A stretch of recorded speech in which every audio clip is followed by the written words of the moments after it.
Profesores, alumnos, padres y vecinos del barrio de Ventanieilles en Oviedo han salido hoy a la calle para denunciar la situación del Instituto Pérez de Ayala. Reclaman más espacio y también más profesores. La protesta ha tenido lugar a media mañana en el patio del centro, convocada por la comunidad educativa.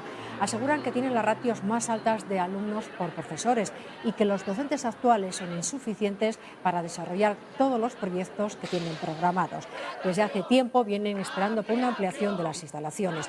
Denuncian que se ven obligados a impartir clases en espacios que no son aulas, como por ejemplo la biblioteca o el salón de actos.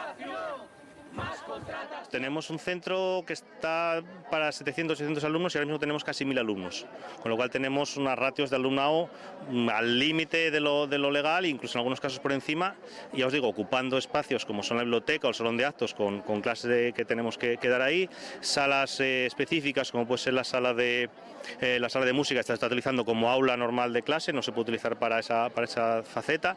Entonces, bueno, queremos que se nos tenga en cuenta. De hecho, hace años ya que está pidiendo la ampliación del centro y bueno, de momento esta no llega.